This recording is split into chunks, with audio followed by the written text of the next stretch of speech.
Hi, everyone. Thank you for joining us for today's webinar, Leading the Way, Asthma Award Winners Collaborate to Assess Innovative Payment Models. My name is Tracy Mitchell, and I will be your facilitator for today's webinar. On behalf of the U.S. Environmental Protection Agency and the Indoor Environments Division, I'd like to welcome you to today's informative presentation. Before we dive into today's presentation, I'd like to get a sense for who's in the audience with us today. On the next slide, you will see our first polling question. I'd like you to answer, what type of organization do you represent? Great. So it looks like the majority of our participants represent a government agency. We've got a nice representation of community-based organizations, health plans, healthcare providers, as well as others. So a variety of stakeholders and a great audience, it looks like. Let's go ahead and ask one more polling question to just get some information about what most interests you today. Are you interested in hearing about the Environmental Leadership Award in asthma management, pay for success funding approaches, the partnership between GHHI and Le Bonheur Children's Hospital, or best practices for tracking data and evaluating program outcomes? Go ahead and open the poll. Please take a minute and answer this question. Great. So the majority of you, I would like to hear about the pay for success funding approaches. That's excellent. You're going to hear a lot of information about that, a lot of information about tracking data and program evaluation, and a little bit about the Environmental Leadership Award. So we have something for everyone. I'd like to quickly just go over today's agenda, and it is as follows. We'll talk, I said, a little bit about the Environmental Leadership Award in asthma management and how it's helped to bring these two organizations together in a collaborative way to explore funding approaches and specifically the pay for success model. You'll hear about EPA's system for delivering high quality asthma care. And then we'll hear directly from our speakers who will talk about the collaboration and the sustainability approach that they're using. Specifically from Michael McKnight, the Vice President of Policy and Innovation at Green and Healthy Homes Initiative, and Susan Stepp, the Program Director at Le Bonheur Children's Hospital. The key takeaways for today's presentations are first, understanding how these two programs, again, are using the Pay for Success funding approach to address and deal with environmental asthma triggers. Learn about best practices for collaborating to improve health outcomes, specifically for children with asthma. And understand strategies for tracking data and evaluating program results. So let's go ahead and dive into the content, and I'm going to take a few minutes to talk to you about the National Environmental Leadership Award in asthma management. This award is the highest recognition in the country for programs and its leaders for delivering excellence in environmental asthma management as part of comprehensive care. The goal of the National Environmental Leadership Award is really to showcase best practices and to help accelerate adoption of those best practices by other programs across the country.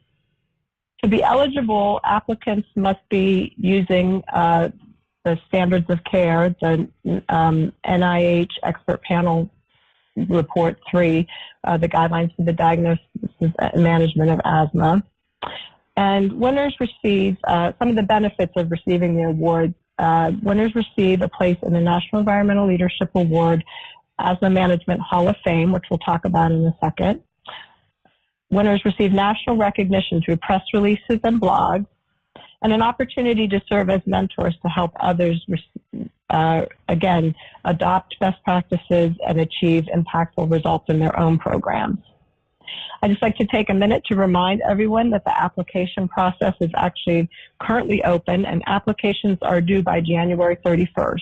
So I would like you to consider getting more information and applying today. As I said, the Hall of Fame is how we spotlight the program winners. And since 2005, EPA has recognized 41 winners in 3 categories: health plans, healthcare providers, and communities in action. And again, today we're going to hear from our 2015 winners, Le Bonheur Children's Hospital in Memphis, Tennessee, and Green and Healthy Homes Initiative based in Baltimore, Maryland. And this is just a example of, and this are photos of our award winners receiving their awards in 2015.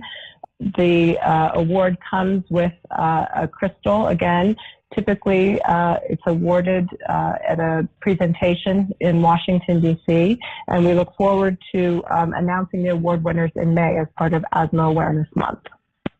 So the application for the award asks applicants to describe their program using the framework of EPA's system for delivering high-quality asthma care, which features essential components to developing an effective and sustainable asthma program.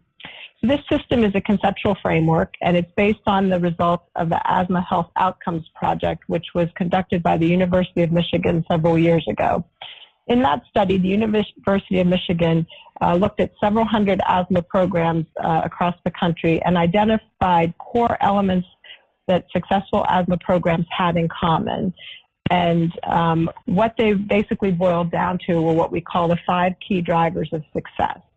And those are committed leaders and champions, strong community ties, integrated healthcare services, tailored environmental interventions, and high-performing collaboration. So today's presentation, you'll hear, and we'll touch on all of the key drivers because, again, as previous award winners, these programs really did incorporate all of the key drivers of success. But today's presentation will specifically focus on the high-performing collaboration key drivers of our two award winners and how they were able to collaborate in order to fund evidence-based asthma care. So we know that sustainability is also a key component of delivering high-quality asthma care, and as organizations seek to increase their program's impact, pursuing sustainable financing options is imperative. Strategies for sustainability include using data to demonstrate your program's value.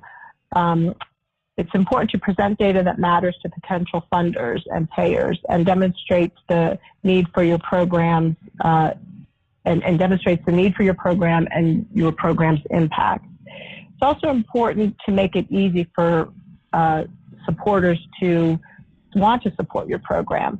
Identify discrete program elements and their costs so that funders and payers can support individual elements if they're not ready to support your program in its entirety. So you're going to hear about some strategies today and some experience, especially from Le Bonheur Children's Hospital.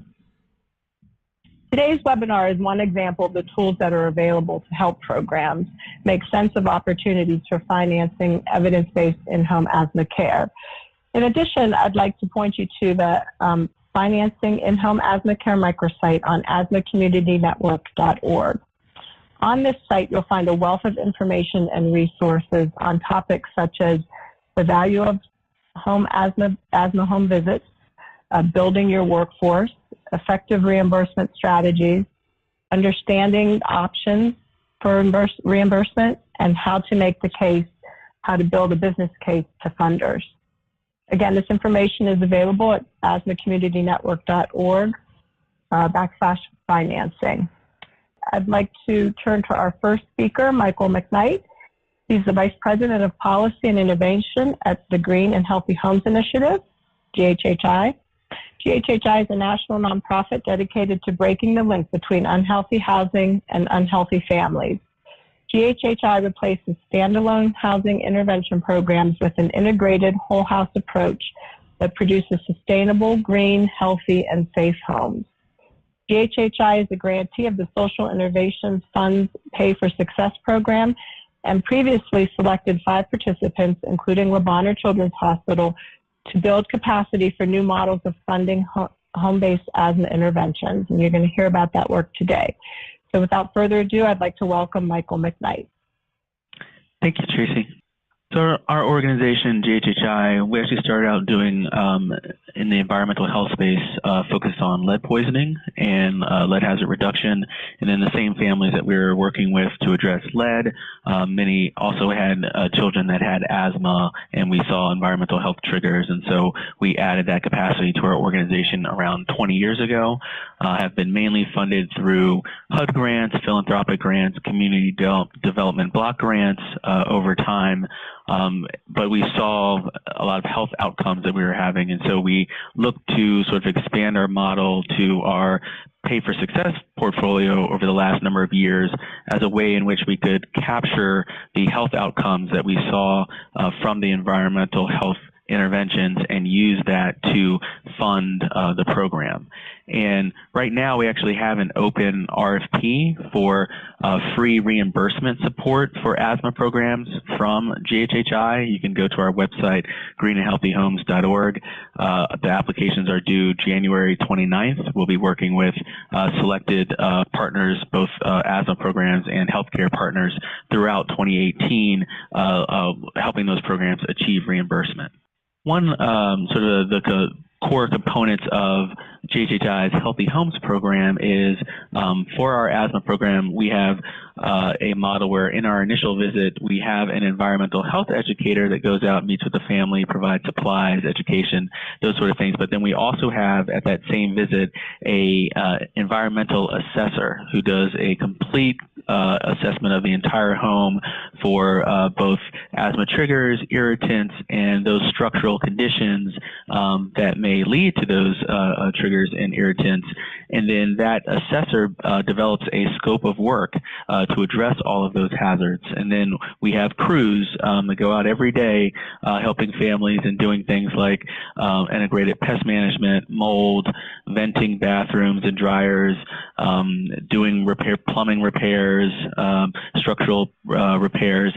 And then we also use that opportunity is that if we see other things in the home that may impact air quality or impact environmental health, then we utilize a set of resources to address those things as well. GHHI has a model, and we've got over 30 cities around the country that are part of our network. And really, in each of our communities, we sort of look at what are all the resources, both on the local government side, state government, nonprofits, utilities, all those different resources, and set up a single intake system. So no matter what a family may call for support first, let's say they have a pest problem. And then there's some sort of assessment that goes out to look at the pests, but they also have mold issues. They also have lead paint issues.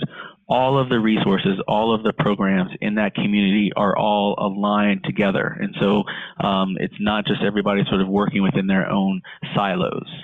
So it takes about a 6-month process for a city to sort of realign their resources and join our GHHI network.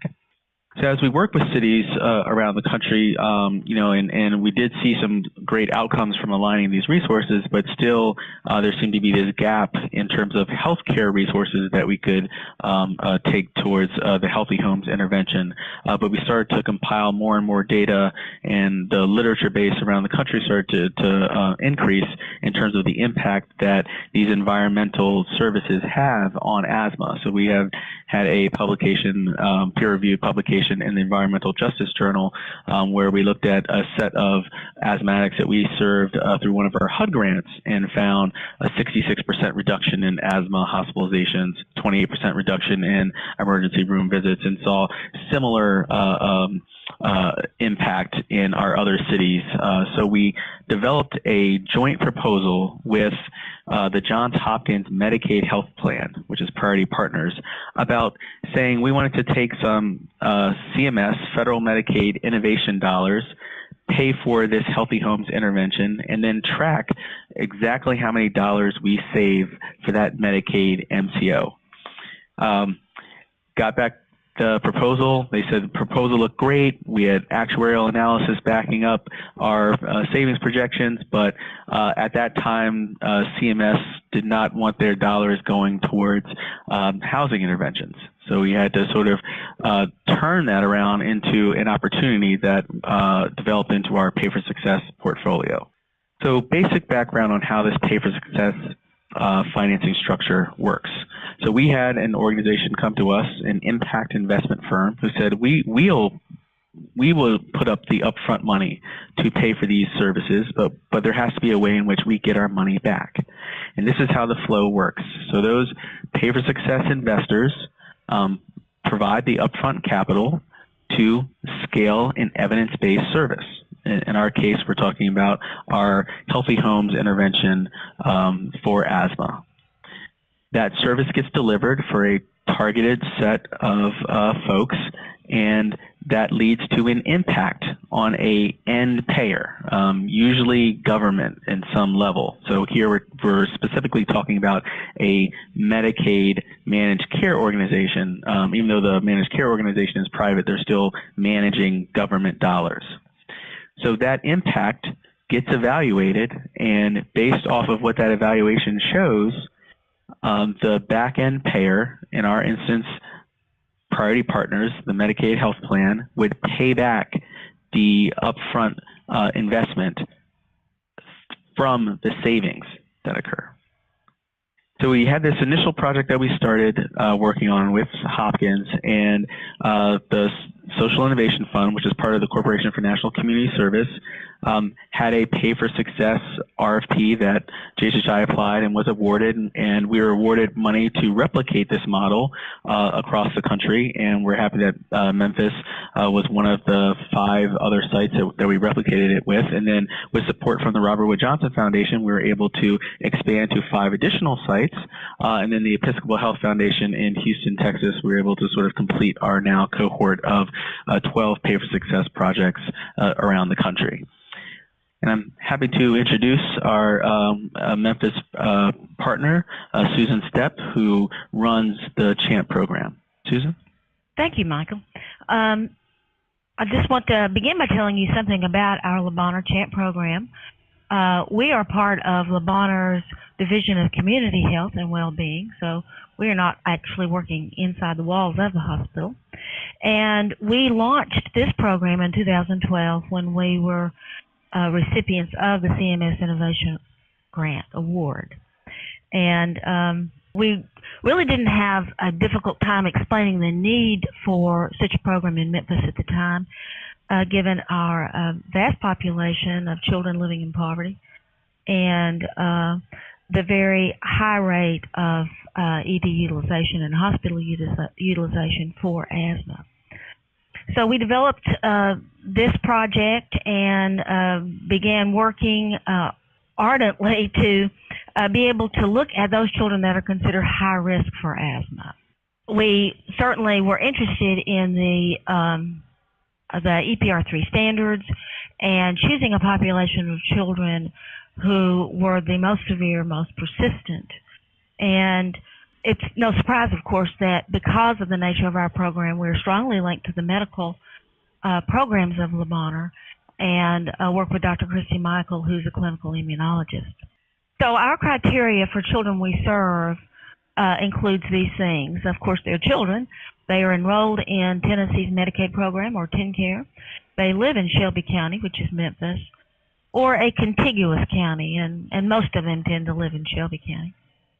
They meet our high-risk criteria through multiple ED visits or hospitalizations in previous 12 months. Now, we actually, our guideline is at least 3 emergency department visits in 1 year, 2 hospitalizations in 1 year, or 1 pediatric intensive care unit admission for asthma within 2 years.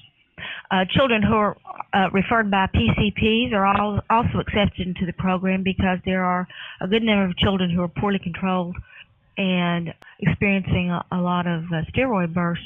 And, of course, we wouldn't be able to identify those children from our hospital data. So one word about that. How do we find these children? Well, we're lucky to be we are the Children's Hospital for the Mid-South. So most children who have strong issues or very difficult issues with asthma will be coming to our hospital. And so we've made use of our electronic medical record data, and every day we receive a report from all hospitals. We're part of a 6-hospital group from all of our hospitals, and it gives us the name of all children who appeared within the last 24 hours with any type of asthma-related diagnosis. So we're able to screen that in a very short period of time and pursue patients who would be eligible for our program, and getting to them in a timely way so that they still remember the experience of having been at the hospital and may be more eager to participate in the program. We do consider these children high risk for fatality, and that is one reason that we have a fairly strong medical component. So here are the components. This is what we do with these families. As I said, a strong medical component. We see these children in our subspecialty clinic for evaluation and follow up at least 4 times within the first year. We provide a 24/7 call line that is answered by our emergency department staff. They use a protocol that was written by our medical team. And the clinic and the call line are certainly linked, because in the clinic, children get a loading dose of prednisone, and the call line may instruct them that it's time to take that loading dose of prednisone. We have seen very, very good results from use of this call line. We believe it increases access to care and helps manage exacerbations early on before they get out of control. Then when those call lines end, all of our team receives an email so that we know who's called, what the circumstances were, what they were told, and we're able, our medical team is able to call back to this family and follow up. So we have a respiratory therapist and an RN who work with our medical team. They're actually under my supervision, but they're working with the medical team. This is all very important work, but that by itself is not enough, we feel, to actually influence healthcare decisions and asthma management. So we have a community-based team that involves community health workers. We actually call them now community health educators. They actually pursue families in the beginning. They enroll and engage families in the program and do a minimum of at least 3 home visits or more if needed.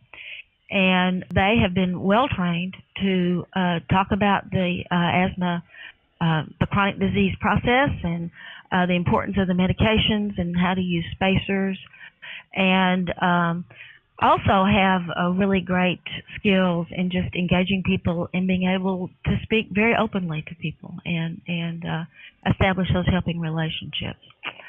They do the environmental assessment that is part of the EPA's environmental assessment protocol.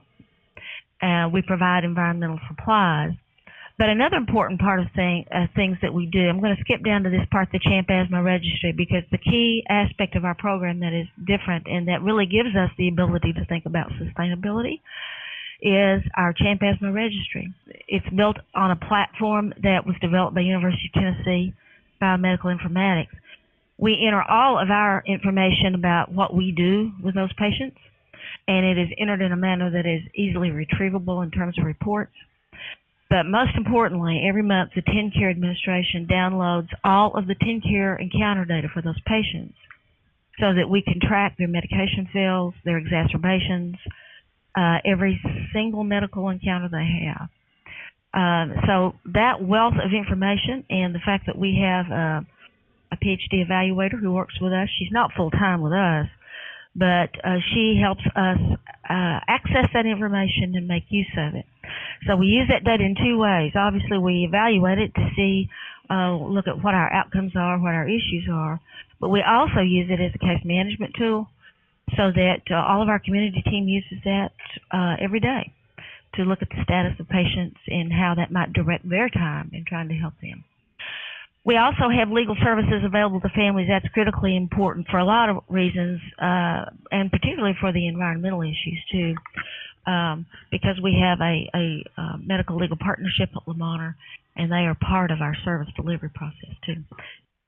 So I just have to include a picture that shows one of our community persons. We call this, we've been referring to this as sort of taking the clinic to the field.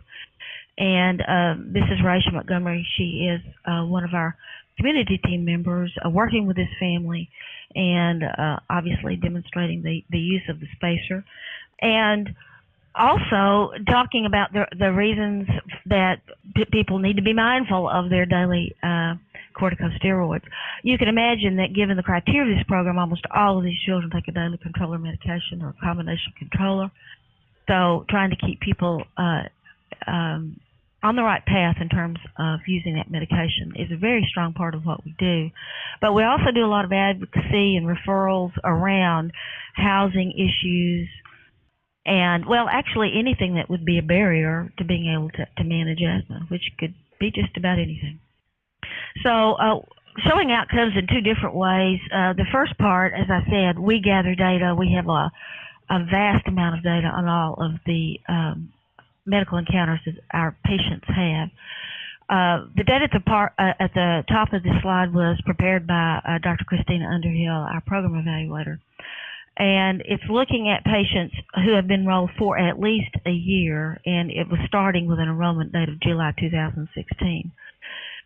And by the way, our federal grant ended in June 30th, 2015, and we have continued to be able to operate largely because we have consistently shown these types of outcomes as we have worked with these families and built our patient number. We have now around 770 patients enrolled. But a 71% reduction in the hospitalizations, 56% reduction in the urgent care visits, the total exacerbations reduced by 55%, and a reduction in the ambulance-related ambulance trips.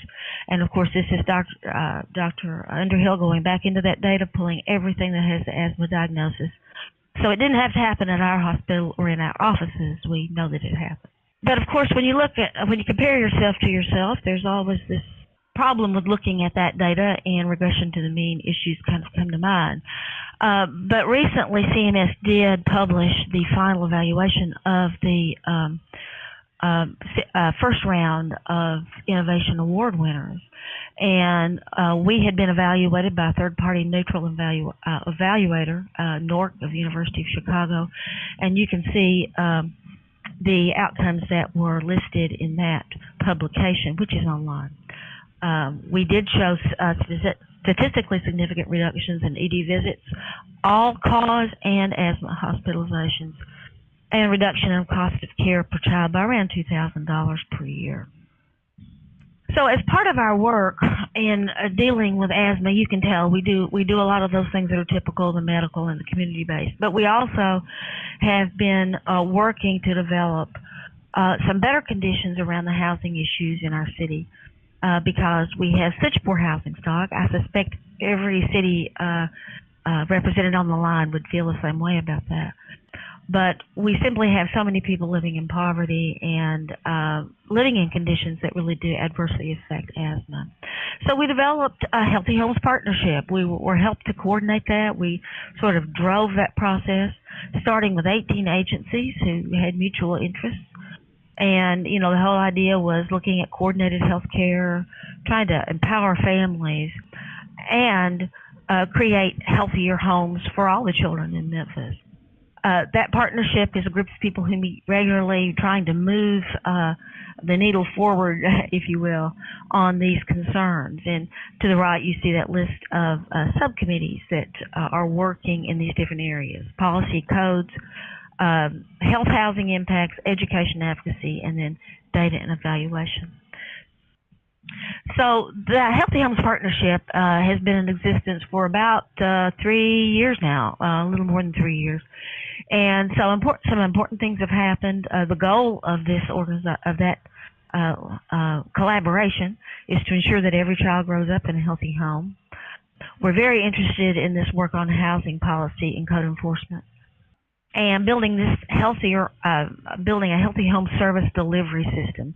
If it had not been for Healthy Homes Partnership, we would not now be one of those cities that works directly with GHHI in order to create that whole picture that Michael talked about earlier, the braiding of services, and just taking all these different providers who are doing different things, sort of bringing that together and providing access for families for services that already exist. That's not necessarily about building something new, but how to make it easier to get to what persons need. So in doing that, we're increasing housing resources. And, of course, they have also supported us as we have pursued PFS, the Pay for Success strategies, and working with GHHI. Implementing CQI and sustainability, none of these things happen unless we have the ability to gather data and to make sense of it and to be able to share that. Looking closely at what works, what doesn't work, and how can we duplicate or expand on those things that are working for us.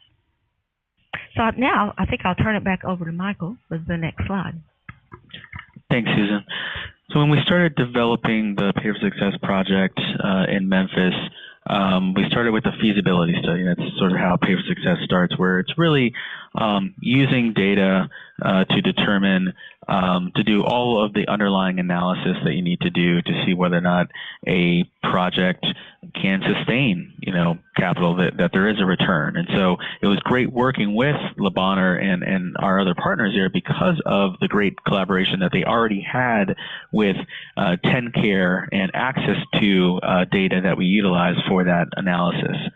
So we did the feasibility study, and then we turned to the transaction structuring phase, which is really once you determine that a project is feasible, the transaction structuring is where you start to do the negotiation between the investors, the end payers.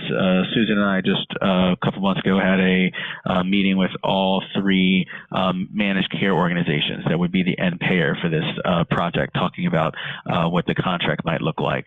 And then once that those terms are agreed upon, everything's signed, and then you implement the project.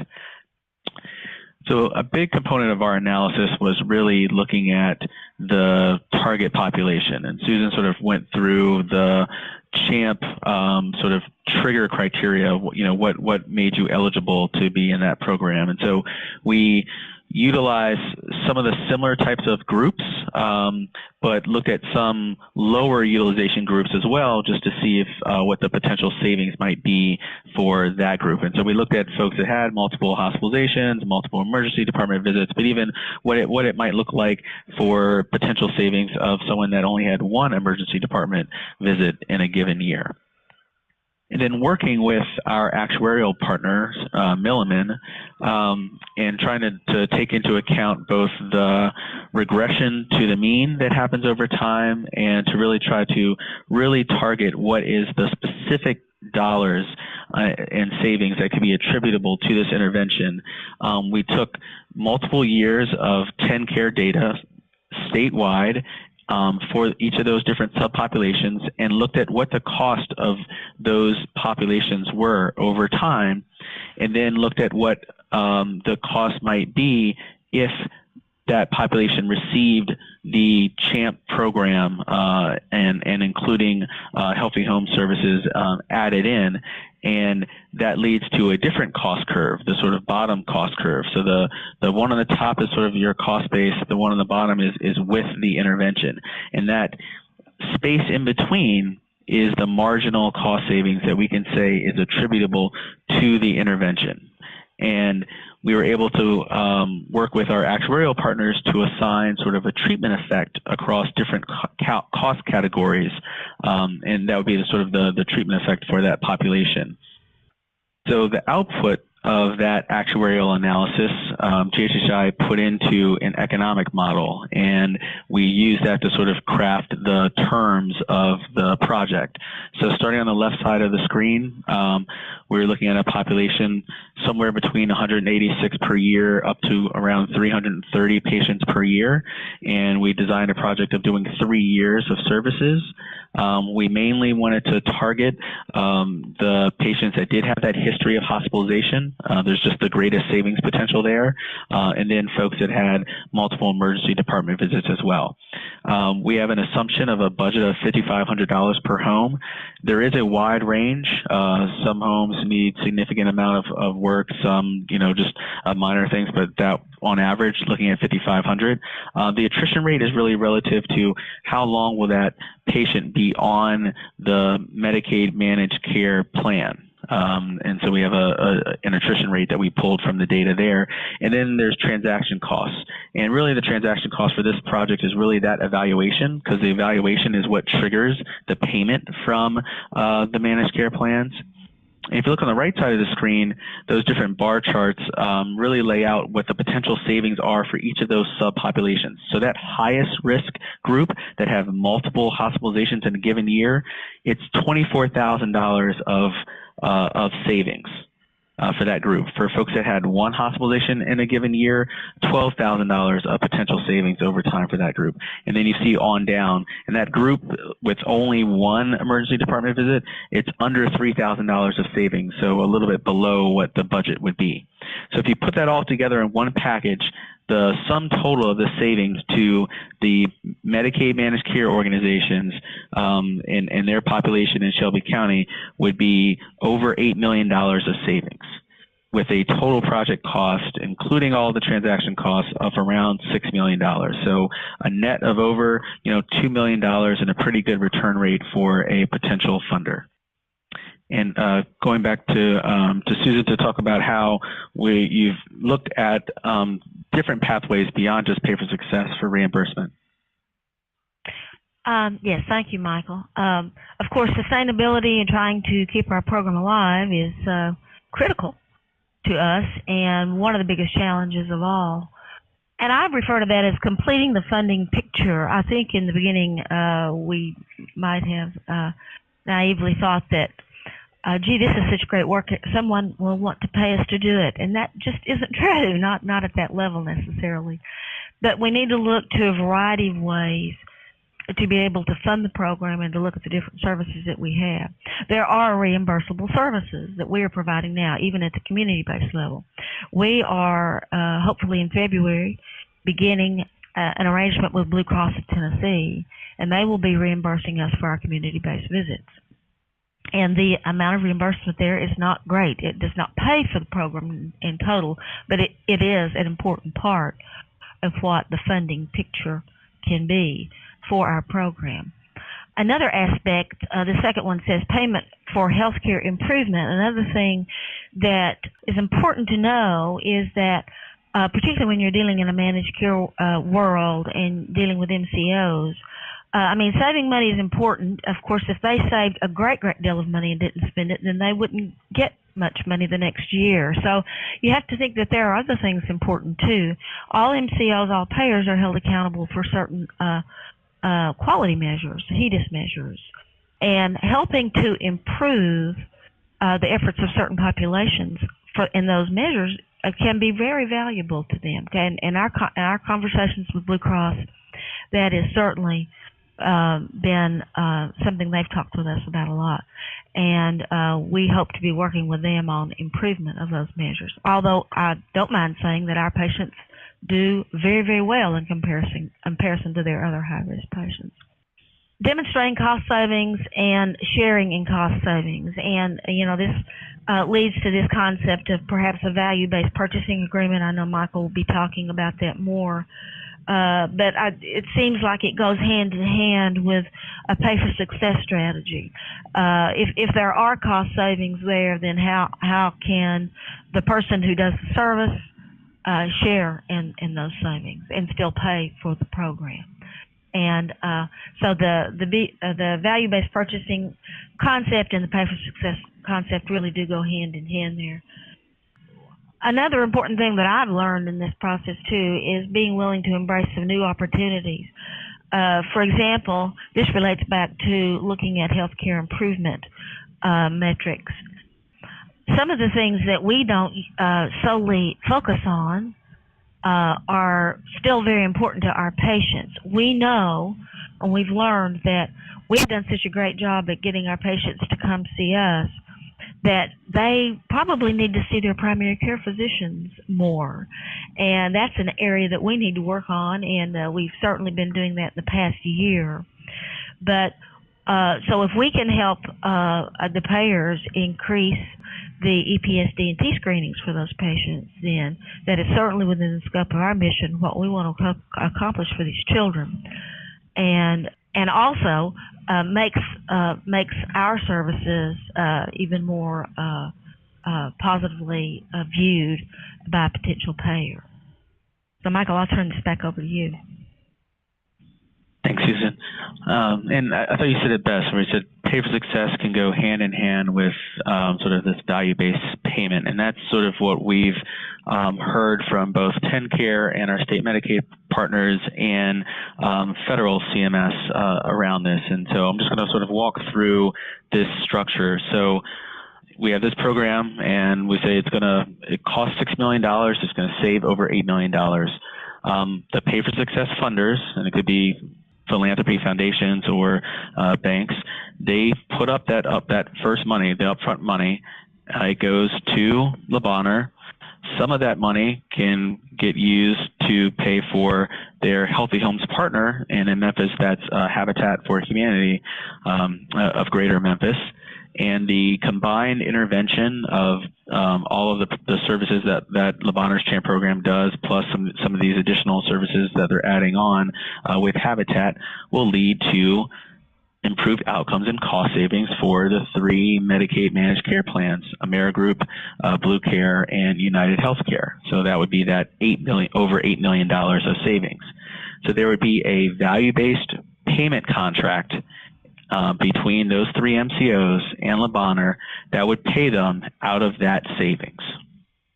And that's really the key contract. And value-based payments, value-based purchasing, shared savings already exist in the Medicaid landscape.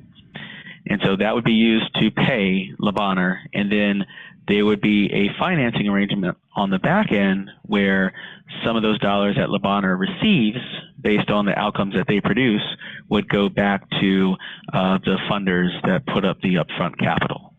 So that's the sort of overall structure.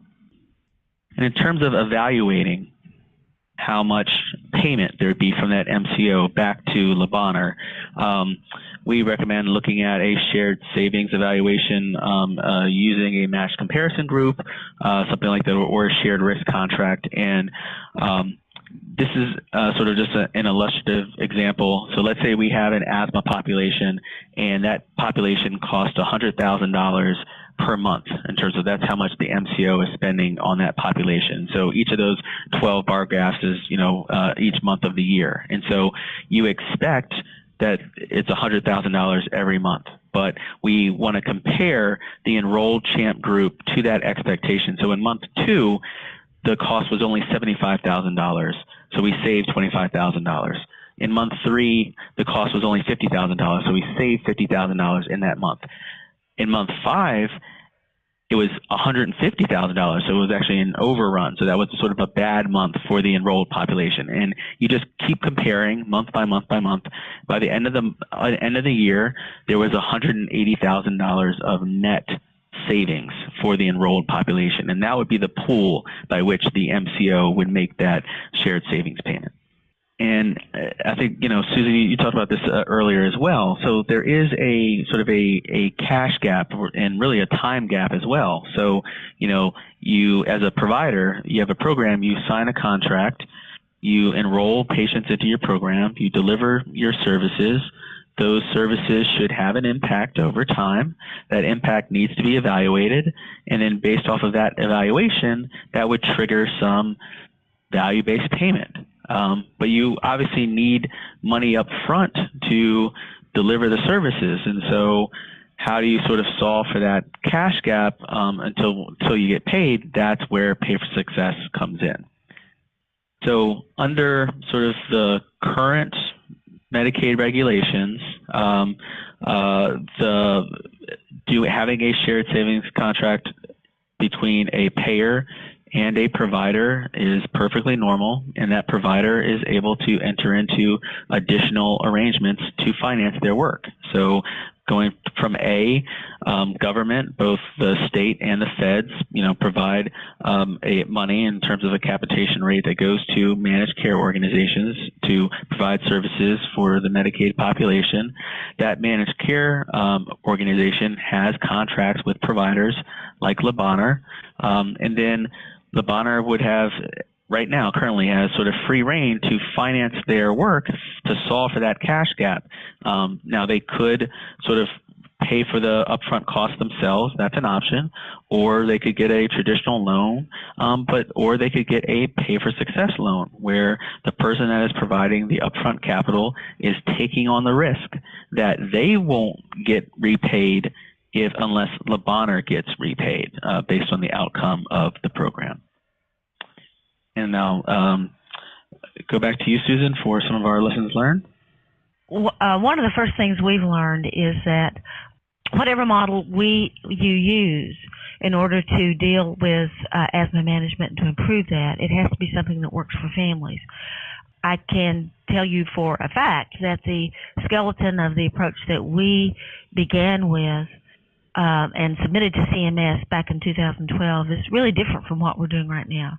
And one of the most important aspects of that is we feel like we have to constantly remind ourselves you have to respect where people are and work with it. We won't have the chance to influence healthcare unless we can have that level of acceptance and then help people move forward with it.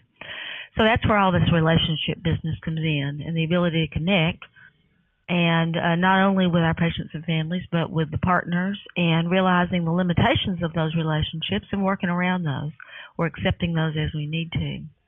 Access to data is critical, and that's, of course, also part of the data management infrastructure piece. Being able to gather data and to have a system where you can store it and retrieve it in a manner that makes sense and can be useful to you is absolutely a bottom line. The day and age of being able to report on processes, and we talked to this many people and we did this many things, that's just not very effective in terms of trying to show someone why they should spend money on doing this program. We need to show what happens to people as a result of having done these things. And once again, the flexibility issue in terms of trying to realize what are some of the areas where we might not have dealt with before, or we haven't looked at as extensively as we could, and how might we meet some of the mutual goals that we have with potential payers. So, Tracy, I turn that back over to you. Great. Thank you so much. Before we go to our polling question, I'd just like to, again, thank Susan and Michael for the time and effort they put into the presentations and sharing this information with us. I mean, Michael, thank you for such a complete and straightforward description and explanation of the Pay for Success model. I think this is really great information for people to understand how this model could be incorporated with other models for sustainability. And Susan, you really tell a great story about how the Lebaner program broadened its scope from a medical program to a healthy homes program, making them well-positioned to become one of the GHHI Pay for Success sites. Thank you for the reminder, too, to embrace new opportunities. I think it's very exciting, and we look forward to having you both back to share more information with us once you go through the implementation stage. So consider this a formal invitation to come back for a future webinar. So as we're just about at the top of the hour, I'd like to close with a final polling question for our audience. Based on what you learned today, what actions do you feel better equipped to take or perform? What have you learned? So if you would just please take a moment and give us some feedback. You feel better equipped to reach out to potential partners. You feel better equipped to use data to inform your program planning and identify potential partners. Are you better equipped to tailor your existing partnerships to fit your community's needs, or something else? Great. We really have a nice representation of really all of the three options that we gave you, as well as some other options. But many of you feel you're a little better equipped to use the data to inform your program planning and maybe have some ideas about identifying additional partners or potential partners in your community. So that's really exciting. Thank you. So at this time, I'd like to just say thank you again. It concludes our webinar. Once again, I'd just like to remind everyone about the National Environmental Leadership Award. The application deadline is January 30th, and we hope to hear from many of the programs across the country for this year's award. It's right at 3 o'clock, so I'd like to thank you and end this webinar. Have a great day, everyone.